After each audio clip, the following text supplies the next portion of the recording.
Today on The Social, the shocking death of U.S. conservative activist Charlie Kirk. We react to the latest news in this evolving story. And is it ever okay for a CEO to date their employees? We debate whether romantic relationships in the boardroom are a complete non-negotiable.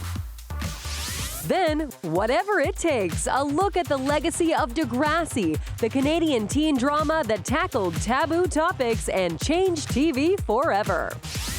Plus, perks and points that are worth collecting, what to look for and what to avoid in a loyalty program with money expert Melissa Leong. It all starts now on The Social.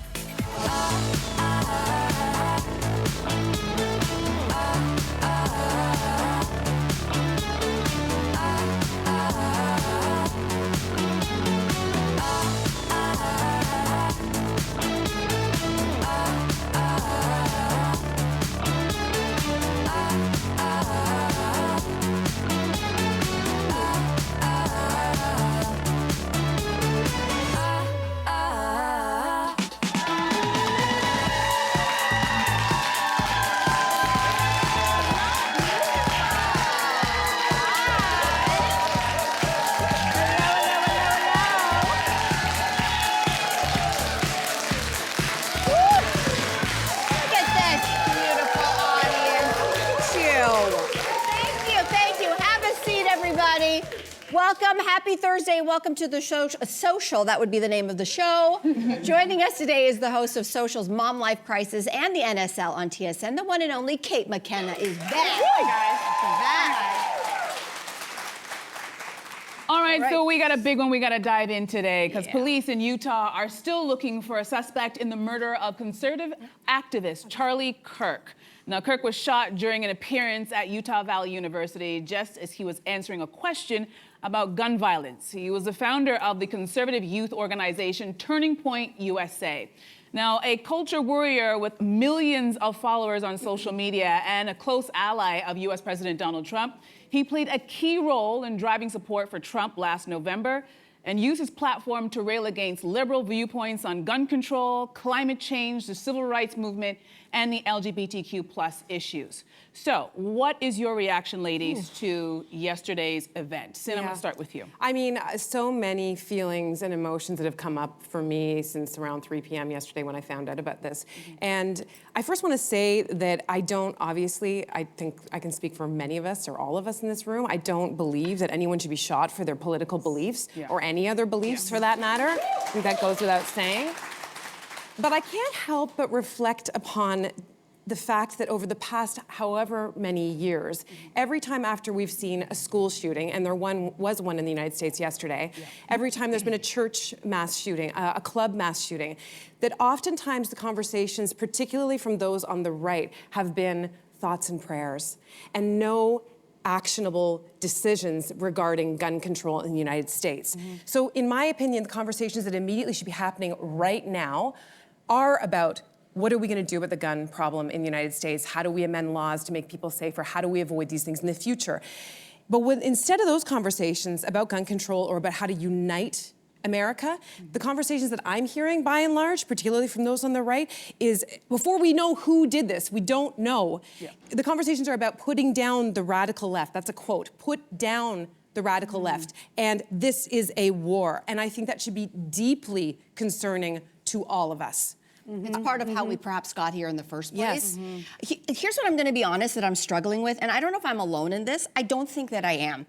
Clearly, political violence, which a lot of people are calling this, no one's going to condone it. No one's going to sit here and say, this was a great move, guys. No, of course it wasn't. This guy was a father. He was a young man. There are children who are going to grow up without a father, a wife that's going to grow up without a husband. No one is going to sit here and say, that's a great thing. We know that that's awful. This is a tragedy. Where I'm conflicted is this guy was a very controversial figure. So how do you hold space for both never condoning violence and also knowing this guy has said really heinous things, and he's got death threats for years because of the things that he says. So, for example, I'm sorry that I even have to quote this, where he said, He was talking about affirmative action 2 years ago, and he was talking about Michelle Obama. He was talking about a lot of prominent women saying, we can simultaneously, oh no, I'm sorry, I didn't even say that right. I'm gonna find the quote in a second, but he basically said that black women don't have a brain, and therefore, why are you trying to take someone's place just because you don't have the brains to actually earn that space? Like, he said heinous things about trans people, black people, women. He says that women, you should be prioritizing having children, forget careers. Like, so how do you hold space for someone like that right now? And that's really difficult. I don't want anybody dead. Yeah. I don't want anybody dead, but he said really bad things that hurt a lot of people. Yeah, I think I think a lot of us are struggling with that. I definitely struggled with that because I'll be honest, I had never heard of Charlie Kirk up until yesterday. And so, yeah, so when I saw the news coverage, they were just giving us like the facts of what happened, but I'm like, who is this person? Because traditional news was not going into the clip. So I went online. Unfortunately, the first video I saw was of him being murdered, assassinated, and I was like, wow. And then I saw all the clips, and I saw him debating a lot of university college students on all of the things that you're talking about, gun rights, abortion rights, and I realized very quickly that him and I don't align. And then there's the complicated feelings because on the one hand, I don't align and I don't agree with anything he had to say, and at the same time, I don't want to ever see someone get gunned down and while their wife and 2 small children were at that event. Right? So what do you do? Because a lot of people were quick to say, don't speak ill of the dead. Don't say this, don't say that. But then there's conflicting feelings because he spent his life mocking and minimizing a lot of people. And then I saw something, a psychotherapist who was on, because you know they have all these people, we have to fill our 24-hour news cycle. And they had this great therapist whose name I wish I remembered, but his point was great and I quoted him. It's healthy to acknowledge that boundary. We shouldn't feel obligated to manufacture sorrow for someone who didn't extend it to us or our community. And so I think a lot of us are, right? I think a lot of us... I'm sorry to interrupt, and it was interesting that he in fact said that he didn't believe, like he felt empathy was a weakness. Yeah. So he wouldn't want empathy, some might say. So it's, that's what I'm saying, the complicated feelings of knowing and seeing what happened and also knowing what he said while he was alive. And then it's okay to hold that space, to not ever celebrate. We're not celebrating what happened to him. But at the same time, maybe your empathy tank is a little dry today. But because you've heard what he said and you're like, I don't know how to reconcile those feelings. And that's how I was feeling about it. Listen, I wouldn't say my empathy tank is dry. And in fact, last night, first when I heard about this, I really wanted to watch different types of news coverage, right? Your traditional left-leaning news, your traditional right-leaning news, and also social media. And when I went on social media, first of all, immediately I was fed visuals of this man's murder. It was horrible. It was awful. awful. And it just, you know, it began to make me think, is there an entire generation now who is desensitized to this type of violence? Absolutely. Or is seeing what a bullet can do to human flesh? Could that actually move the needle on gun rights in that country? I'm not sure. And I'm not necessarily hopeful because I was watching visuals from the floor of the House of Representatives yesterday, and there were Democrats and there were Republicans, and they are so divided they couldn't even get a 30-second moment of silence for this man right. They did the 30-second pause, and immediately it devolved into screaming, blaming on both sides. And it's just so clear to me that there are many people, whether liberal or Republican or Democrat in the US, who feel unseen. And for a large portion of that country, this man made them feel seen. I don't agree with many of his beliefs, but many people in that country do. And he was killed in an incredibly violent, vicious, public way. Speculation is running rampant. So where do we go from here? It feels like that country needs a therapist to bring them back together, and I don't think they have one. No. Can I speak on that a little bit? Because the country is broken. And I've said many times on this show that when America sneezes, Canada catches a cold. So you're wondering, why is a Canadian talk show talking about this? Because this kind of rhetoric and behavior tends to bleed over to us in some ways. 2 words, freedom convoy, okay? That's all I'm gonna put out there. I think leadership is where my head goes to this, because in the past, the convention for the President of the United States is they call him Commander-in-Chief, but in times of crisis, and today is September the 11th, and that's not lost on us, that in times of crisis, the left and the right have historically come together because the Commander-in-Chief turns into the Comforter-in-Chief and the Uniter-in-Chief. They don't have that right now, and in fact, they have a leader who is perhaps stoking the fires of division rather than saying, everybody, we need to de-escalate because this is crazy. And instead, so my fear for the country and then you throw social media and algorithms and polarization into the mix, I don't know who is going to step up to try and unite something that clearly is only going to push America further apart. So we have to stay vigilant here, and where are our leaders and what do we expect of our leaders in times of crisis? That's right, and where we see evidence of that seeping in, again, the divisiveness, we have to resist it because it is by design. We don't know exactly who's the architect of all of this. It's many factors go into something like this, but like the more we divide each other, the more, again, like destabilizing that is for an entire nation. And I do think that we do need to pay close attention. Ezra Klein wrote in the New York Times, political violence is a virus. It is contagious, and this is a dark turning point. And I do think this moment yesterday is a dark turning point, and we have to pay close attention. We do. Yeah. We're going to leave that right there. Why don't we take a break, everybody? Take a breather. And then after that, is it ever okay for a CEO to date an employee? Oh, okay. We're going to see if we have our own kiss cam moment here in the audience right after this. We'll be right back, everybody. We'll be back.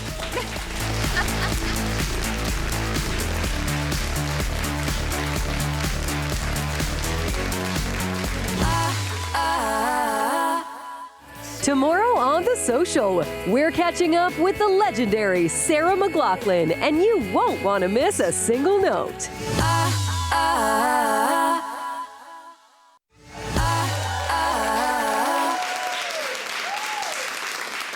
All right, we talk about social media a lot, and we do encourage you to join us there, to join in and share your opinion on all of the topics that we're talking about here, including this one. Do you care if a CEO dates an employee if everyone seems to be getting their work done? Maybe yes, maybe no. Oh, okay. Okay. So a columnist for the Globe and Mail argues that a boss should be held to the highest standards. He or she is the ultimate owner of a company's code of conduct and core values. Therefore, the question is, do you care if your boss is dating a coworker of yours? You guys care? First of all, what does he look like and how much does he make? Wait a second. I'm playing. I think, you know what, I know a lot of companies have the policy where they don't allow this, but I think the heart wants what the heart wants, and if you're talking about adults, you're not gonna stop them, even if the company says they don't want to. But I don't think there's a hard and fast rule, because I think it's a case by case. It depends on the maturity of the two adults in that relationship. For example, I have a girlfriend who is in a relationship with a person, and he is her boss. They have had many extensive discussions about how they handle the breakup, the discretion they're gonna have, and how they're gonna move in the workplace. So I'm not worried about them. Plus, they both have agreed they have a lot to lose if this goes south. I also have worked with people where there was a boss dating a subordinate, and it was a nightmare. It was a nightmare for everybody who worked around them, because you couldn't call out the subordinate for getting favoritism. They were doing stuff in front of us, and it was very uncomfortable. And then when that relationship was over, the subordinate went around talking about our boss's genitals. There were things in the relationship, and it became so disgraceful. So again, I think it comes down to a person by person. But again, what does he look like? No, forget it. But what do you guys think? Would you do it? I've never dated, by the way, I've never dated anybody in our industry. Because he wasn't cute enough, or? Didn't make enough money. Leaving it alone. Leaving that alone. I'm okay with workplace affairs when they're on the same level. Like if people are on the same affair. Wait, well, we're talking about relationships affairs. Yeah, okay. Well, she might be. I don't care if people are having an affair. It's none of my business. If they're on the same level. I think it does get complicated when you get a power imbalance, for sure. I'm not going to argue that. But I guess I would say, like, what about other scenarios whereby, let's say they start off at the same level, but one gets a promotion. What do you do then? I think someone has to quit. You think someone has to quit? Or change departments. Okay. Listen, like you brought up you're thinking about the two people involved. I'm thinking about the team. If a person is dating their boss, who's also my boss, and they're getting preferential treatment, I'm mad about that. If that person is in bed with my boss, telling them things about me, I'm not happy about that. So I think if you really love this person, ask for a department change. Okay, I know, but sometimes it doesn't work that way. But also, I would ask the question of, like, what about, okay, so that scenario painted, I understand that, but what about favoritism in the workplace? We all know, like, how would you feel any different if your boss was becoming very close friends with an employee? That is a favoritism situation that we don't talk about. So why does the company get to make rules and regulations around romantic relationships when relationships of all kinds can influence a boss? I'm just throwing that out there. Wait, I feel like there can be more manipulation when it's a sexual relationship. I don't know. Best friends you can guys do are- a lot of manipulating. I know, It's but- like Mean Girls can do a lot of manipulating. Not that True. usually. I think clearly the policy has to be clear, and it has to be at the outset right away. I also don't have a problem if people who are coworkers and considered equals are dating, because for me it is about the power. I think on paper it's fine and dandy if everything's going well, but if and when things go south and there is a power differential, you think you can rationally think through it and talk through it ahead of time, but like many marriages and divorces show, things can get ugly. Yeah. And I think you know, but you're also, to the point of the columnist, you are setting an example for everybody else. And so there's the CEO, but what if there's a manager and a subordinate and somebody else who's a subordinate? So I also think about the team in all of this part. We like to believe that work is a meritocracy, that it is how good you are that gets you places, but this muddies the water. Yeah. And I think when you're talking about corporate culture, there is no room for muddy waters. And I think somebody has to quit and move on. I don't know. And it's also a distraction to the whole office, Yeah. because as much as you think nobody knows, somebody Everybody knows. always knows. I don't know. We're going to move on to this. I have so much more to say, but we'll circle back later on. We're going to move to fashion now, because Emily Blunt is being credited with giving the going out top an updated spin. If you're sitting there going, what the heck is a going out top? Vogue defines it as fancier than a regular tank top and something that your grandparents might not like. So do you welcome the return of the going out top? No. And listen, I am a millennial. Like, I can taste the vanilla vodka when I hear this story, because I remember I being think it's Alizé, baby. drunk. Not for me. I remember being in university. I loved the ritual of going to get a bar top at the shop. Then we'd stop by the liquor store and get the cheap. You called it a terrible bar kitchen. top? We called it a bar top. Then we go to the grocery store to get the food for afterwards and the mixer. Then we go back to the house filled with the mice and do the pre-drink. That was the ritual, and I loved it. However, bar tops are heinous looking. They are bedazzled. They are bejeweled. Speak for yourself. They're fashion fun. And here's the other thing. People only ever thought about the top. No one ever thought about the bottom. Everyone just wore bar tops with denim. Because that's how you get the free drinks, baby. I honestly, Leave I them in the past. appreciate your take. I don't know why I didn't go first on this topic, by the way, because I invented and proliferated the going out top. Obviously, this was such a uniform. Back then, partying, partying has evolved so much, if the kids are doing it at all. We didn't think about the bottom, because really, most of the time, first of all, here's the other part of the bar top you didn't discuss. Okay. Mine were not ugly, first of all. Thank you very much. Sorry. But second of all, no, but I agree, bedazzled, the whole thing. It's because back when we would party, you were dancing your butt off. We'd actually leave the club sweating. The bar top, by definition, has to be skimpy. Okay. It has to breathe, has to be good fabric. Isn't it just a it's like- top, though? No. Why is it called a No, going out it's not. bar top? Bejeweled. It's just a Clearly, you did Bejeweled. not go It's a out. sexy top. I've never heard of this Tell before. me you That's didn't go to ruching. clubs without telling me you didn't go to clubs. Yeah, that's right. I did it. I don't understand You this. think it was dressed down? It's just I don't know. I was like, I don't know. I've never heard of this before. And then I was like, looked back in old photos, and I'm like, is this a going out top? Is that a going out top? Yes, it's shimmery. Hold on. You would not wear it to Was the your midriff office. showing? No, my midriff was not showing. Were you wearing it with denim? I was wearing it with denim. Would you wear that to work? No. It's a Then bar it's top. a going out It's a top. bar top. Listen, Yeah. I don't know about you guys, but I didn't have the budget back then when I was doing the most of my going out. I didn't have the money for going out tops and other tops. It was one top. This was a top that if we took the jacket off, we could, and that's how I used to shop. I'm like, okay, I could wear this to the club, but if I put a jacket over it, it looks professional, right? Right? And that's what we would do. You're reminding me, I also used to have a bar coat, and we were too cheap to pay cover, so it would be a hoodie, and then we'd shove it under the bench, and if Correct. someone stole it, Behind the DJ we're booth. fine. I'm going to tell you something. I Classy. know we're going heavy, but this generation doesn't know. This generation doesn't know how resilient we are, because we God. partied in bar tops and high heels in the middle of February. In the middle of winter. Okay? That's what true. we used to do. That is fact. Okay? That's what we used to do. That's fact. Oh, gosh. Anyway. God, we're making ourselves sound old. After the break, Zoe Kravitz reportedly takes Harry Styles to meet her dad, the one and only Lenny Kravitz. Does that automatically mean that things are going to the next level when the partner meets the parents? We'll talk about it after.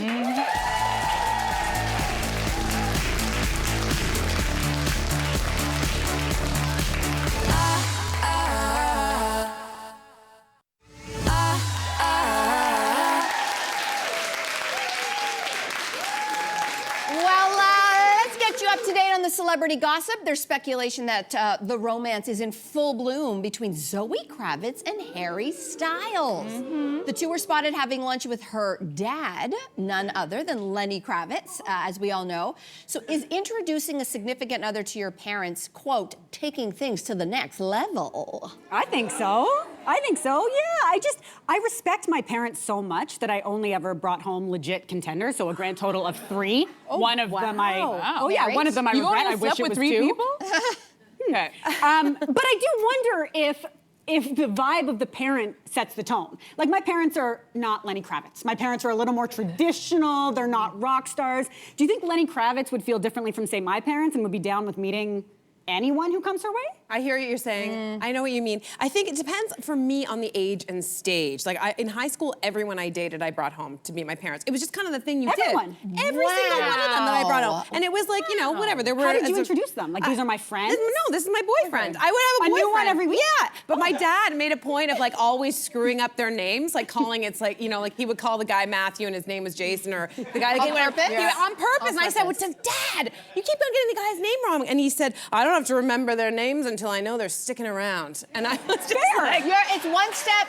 Yeah, I'll take, you know, my dad is European, so taking that mentality one step further. From a very young age, my dad would say, if you ever think of bringing anybody around here, you be ready to give him a wheelbarrow and a pitchfork, and let's see what he can do down at the farm. Wow. I remember that from when I was little. So my household was, no, I'm not bringing anybody home unless I'm gonna marry them. I also only brought home the serious guys as well.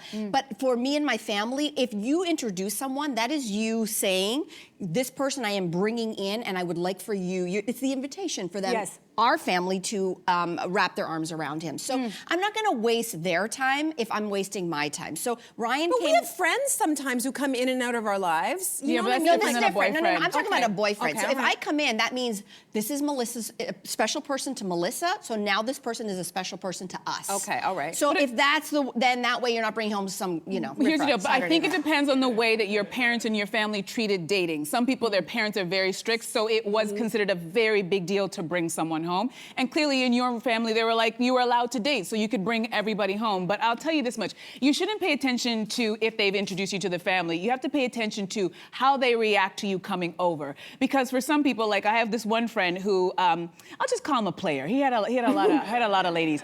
And he had a habit of bringing them all to his mother's house. And he would introduce them to all of his childhood friends. I was one of them. And those women, I could see them light up. They thought they were so special. They're like, oh my gosh, I'm meeting his mother and his friends. And we're all sitting there going, girl, no one's gonna remember your name. There is a revolving door here. But they thought it was really special because some people think it's special. But I think you have to pay attention to the family members. If they say, she has never, ever brought someone home, so you must be a big deal, that's what you listen to. Meeting a parent, could just be meeting a parent. Did the mom care? Did the mom care? The mom is about so, the door? No, she was so sweet. Her son is the apple of her eye. He can do no wrongs. And she's just a lovely, sweet lady. So she was just nice to everybody. Oh. But those girls, you could see them kind of taking it like, oh my God, I'm gonna be the next Mrs. And it's like, no, you're not. No, you're not. No, you're not. But yeah, well, let's take a break, everybody, and then a look at the brand new TIFF documentary that takes us behind the scenes of Degrassi. Yeah. Coming up next.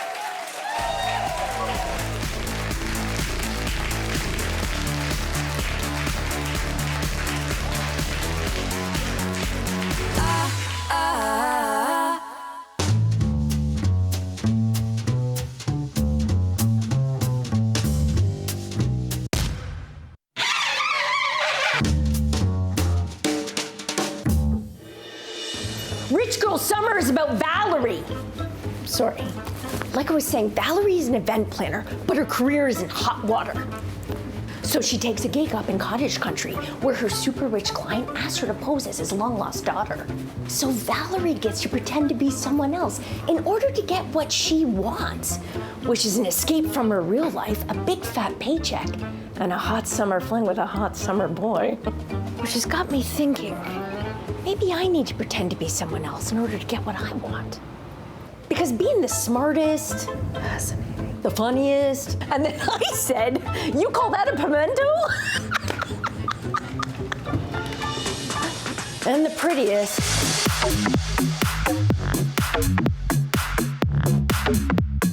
Hasn't really gotten me what I want. And what I want is my own private bathroom. This tush needs a throne of her own to conduct my important business, do some research, take some meetings. So I'm ditching my perfect personality, and I'm trying on a new persona for size. Presenting Jess 2.0. Oh, she's serious. I'm talking all business. She's average looking, make me look less perfect. And she's completely unrelatable. Hey Jess, here's that piping hot coffee you wanted. I said large! But somehow, she gets what she wants.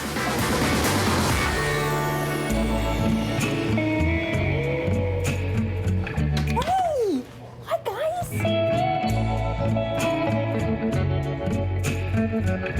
Hi!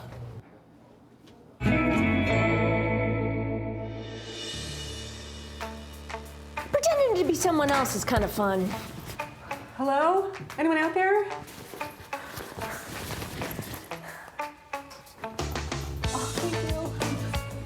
But being yourself feels better. Besides, this tush belongs with the people.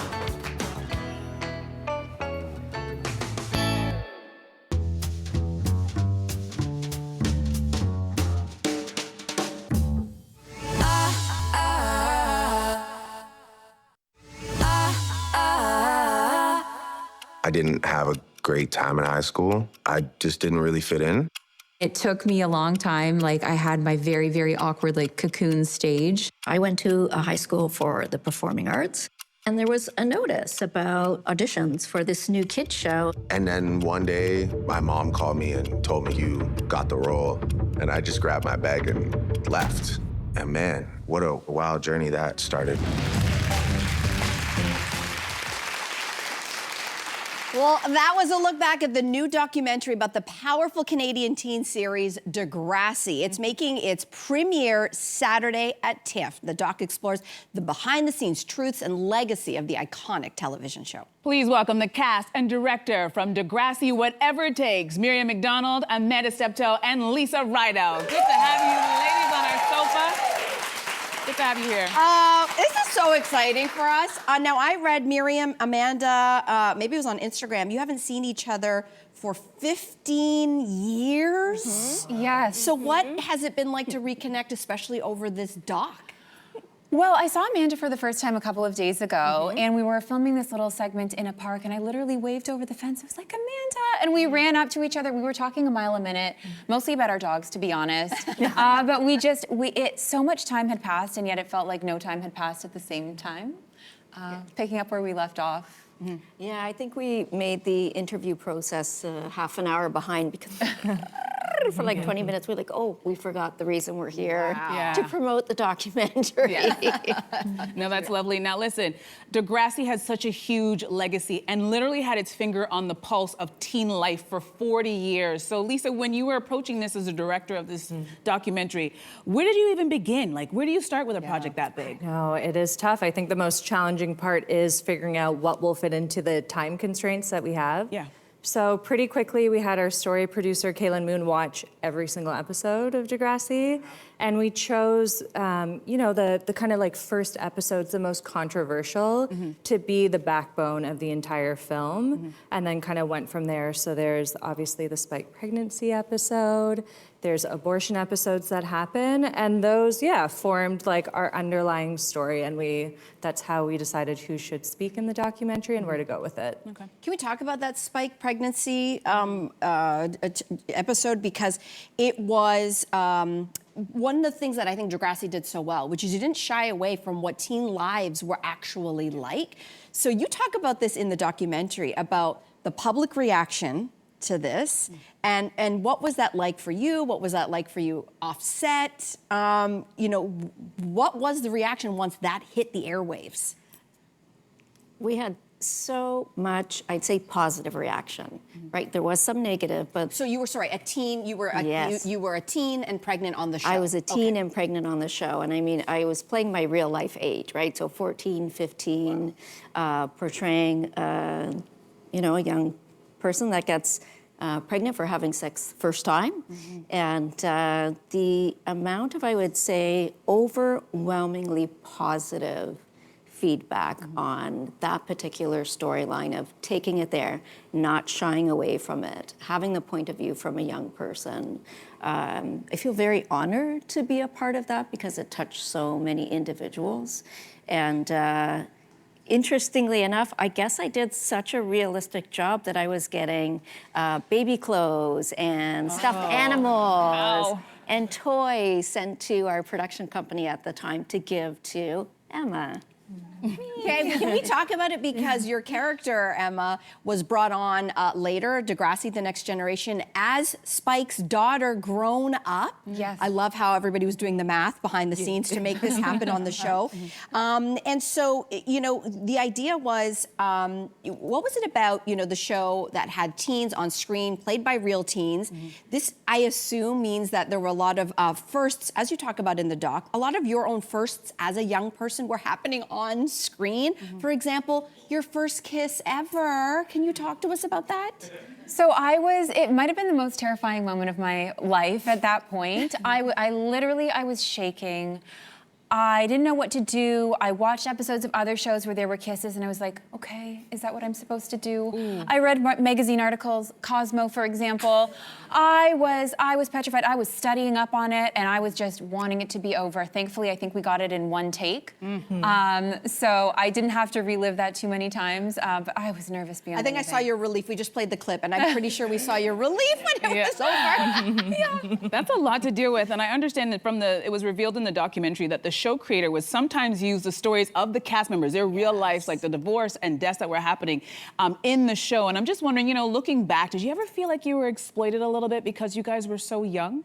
Amanda, I'm gonna throw that question at you. Sure. I mean, we all had different experiences, cast and crew alike, of when we look back on the show and how we dealt with it. For me, not as much. I knew it was a job. This was what I was a part of. I mean, we did take part, and I'm sure in your generation as well, we did have sessions at the end of the summer, at the end of a break, come back, and we did talk about our summers and things that were happening in our lives. So, I mean, yes, some of those storylines were plucked and put into that. For me personally, none of mine were, so maybe I had a different experience, but you know, for some individuals that was hard to portray on screen, something that they were going through in their real lives.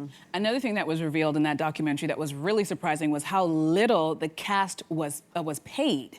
And you know, you have this huge show, and we're assuming that you guys are rich. What was the reality in the situation? I think that the two generations experienced on-set life very differently. By the time I was on the show, everything was unionized.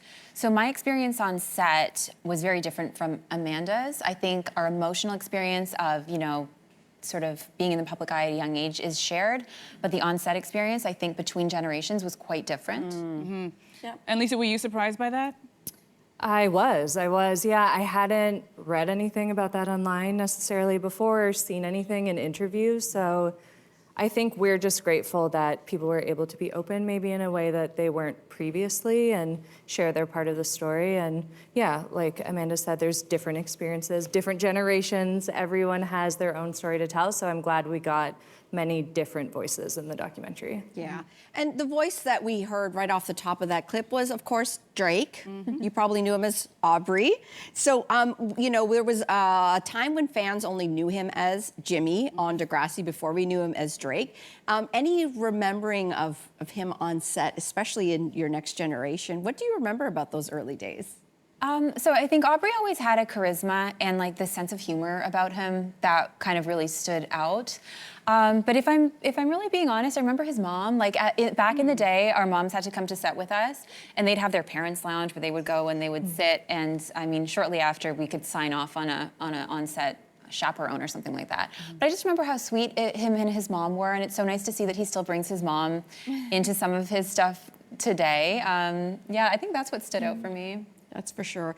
What a great documentary, a trip down memory lane. So thank you for making it. Thank you for sharing. It's really beautiful. Thank you. Thank you. Let's tell everybody the world premiere of Degrassi, Whatever It Takes. It's happening on September the 13th at the Toronto International Film Festival. That is going to be a fun red carpet.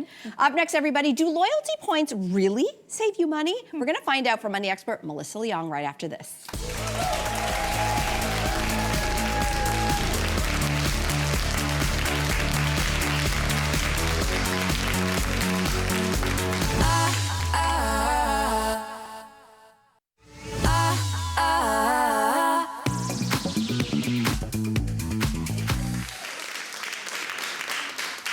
All right, everybody, so we all know how loyal Canadians can be, and as costs rise and tariffs affect prices right across the country, that loyalty can often pay off. So here to help us get the most money out of our loyalty programs is our resident money expert, Melissa Grelo. Welcome back to the show. Good to see you. All right, so let's dive in. Pretty much everybody I know has one of these cards. So why do we love them so much? Because they save you money, there's fun perks, and it also makes shopping like a little bit more fun, right? But a 2017 report said that Canadians are sitting on a whopping $16 billion in unredeemed loyalty points. Yeah. I'm not part of that group. That is a lot of money that we're just leaving on the table. Well, listen, it can be almost overwhelming because there's so many loyalty programs out there. So how do we choose the ones that are right for us? Okay, I mean, you're right, because 90% of companies have some sort of loyalty program aspect to it, but they're not all created equal. So what you want to do is you want to focus on three things. Fit, focus, flexibility. So we're going to talk about fit. We're going to talk about the things that are best for your lifestyle, your preferences. What do you actually value? My husband, he's in love with the sample ladies at Costco, where he lives half the other time. So it makes sense that he has a Costco MasterCard to get cash back at his other home. The next thing you want to do is you want to look at focus. So Canadians are a member of an average of like 14 loyalty programs. Again, that is a lot to have, you know, your concentration is sort of dispersed everywhere. So you want to find three to five of the ones you use the most. So open your digital wallet where hopefully you've downloaded all of your cards to, and then pick the ones you use the most. My parents, they're in Winnipeg, they love Safeway, and they will use their Scene Plus points and collect them. We have a Safeway fan. Yeah, someone over there. Yeah, Someone's excited. So they actually collect points for prescriptions at participating pharmacies. That's useful for them. And then they then they redeem 1,000 points for $10 off groceries, makes them happy. And finally, flexibility. Making sure that you are redeeming points easily and at places that you care about. So travel, groceries, gas, whatever it is. So if we use Air Miles, for example, they can be, people think, oh, Air Miles, travel. It's not just travel. Merchandise, store credit even, and e-vouchers. So 95 cash miles transfers over to $10 at participating partners. Good to know. Okay, so you've picked your 3 to 5 that you love the most. So how do you get the most out of this program, your program? You want to know where to shop. Because, for example, let's use Aeroplan, which is Air Canada's loyalty program. They have partnerships with Starbucks and Uber Eats, but you're not going to get those points just by shopping. You have to make sure that your account is linked. So, for example, Petro-Canada points linked to your Triangle Rewards, which is Canadian Tire app. You want to make sure those accounts are linked, so go in. Or you can go and open the loyalty programs app on your phone. Do it once a week, double check. If you're going into a store, if you're going into Canadian Tire, you're going to open your Triangle Rewards app and you're going to see, oh, toilet paper is 10 times the points today. It's like a flash sale on points. And so it makes it a little bit more fun. Also, you want to shop strategically. So if you know you have a big purchase coming up, so you're buying an Xbox for your kid's birthday, you can buy it through Aeroplan's e-store, and then you'll get bonus points. Or maybe you wait till, Shoppers Drug Mart has one of their 20 times the points sale, right? And then you buy it then. So they're going to have bonus redemption events. You want to wait for those. A lot of them are coming up in the run-up to the holidays, so you want to keep your eye out. Okay, good. Okay, so what's your favorite loyalty point hack? Oh, well, the one that I mentioned, basically being smart with redemptions. You want to be a superstar when it comes to redeeming your points. So know that travel, for example, your points will stretch further than if you're going to redeem for merchandise. And have a plan. Have a plan in place. So when I'm in the grocery store and the cashier says, hey, you want to, redeem your points for $10 groceries, $20 groceries, I say no. Why? No, thank you. Because I am saving them for a big ticket item or for a big ticket event. So for example, I had 250,000 PC Optimum points, which I was gonna Girl, use. you rich. Wow. I was hoarding. Yeah, that's a lot. That's a lot. Wait a minute, it sounds like a lot, but you can redeem them for normally $250 towards your purchase at Shoppers Drug Mart. yeah. But I waited because if you wait to a redemption event on Black Friday, instead of getting $250, I got $400. What? So that's an extra $150. Because- I was treating myself. I'm like, I need one of those red light masks. No, you're good because I'm like, you know what? Life's too short. I don't know what tomorrow brings. Redeem those points. That's right. Get those $10 out. So now I'm like, okay, maybe I will save them up. I'll It's try. better than hoarding, so at least you're using them. All right. So some loyalty programs actually charge a fee. So when is it worth paying for one? You want to do the math. You want to see whether or not this is something that the perks are going to maybe outweigh the fee. So for example, a lot of credit cards have, an annual fee, but sometimes the perks outweigh that annual fee. So my cousins, for example, they live in Calgary, they travel a lot within Canada, they have a big family, and they have a WestJet MasterCard because it gives them up to 8 people traveling on the reservation get free first check baggage. And they also get the companion voucher for one flight, 1 year. And so that for them is worth it. Also, so if you're gonna use the perks, if you like airport access, lounge access, or whatever, my friends are cinephiles. They are members of CineClub, which is Cineplex's loyalty program. So for $10, they live at the movie theaters, so they get discounts on concessions, they get discounts on tickets. That to them is worth it. Gotcha. Yeah. So this is a ton of great news, but the skeptic in me says it can't be all great news. So what are the traps we should avoid when it comes to loyalty programs? You don't want to just spend for the sake of spending.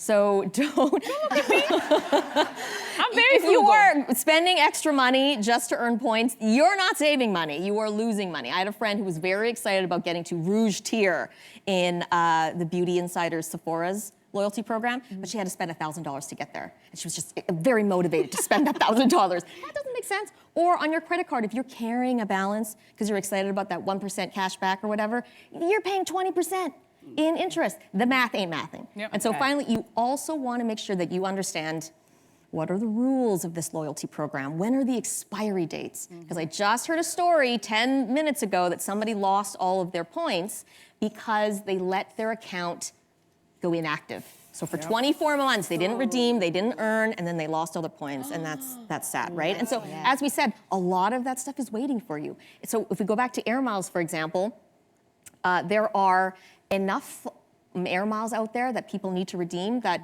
will translate to tens of thousands of flights to Hawaii. So is that you? Are you in Toronto and you're part of that 127 million miles that need to be redeemed today? Wow. So make sure that you have a plan, don't hoard, and it could save you money and you can get a lot more for less. Whoa. We're auditing our loyalty programs tonight. Thank you, Melissa. Thank you so much. Let's take a quick break, everybody. We'll be back right after this.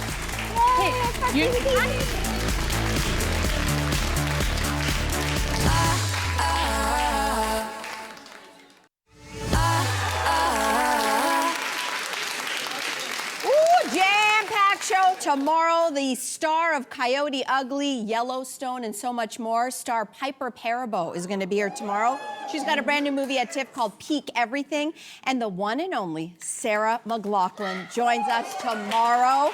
New album, new tour, and the TIFF documentary about Lilith Fair. All on this show tomorrow. Thank you all for being here. As always, we absolutely love you. We're on Crave, we're on YouTube, we've got our podcast. You can find us everywhere. We'll see you same time, same place. Oh, Kate, thank you. Hey, for you're being welcome. Here. You're welcome. Thank you. See you tomorrow, everybody. Bye-bye.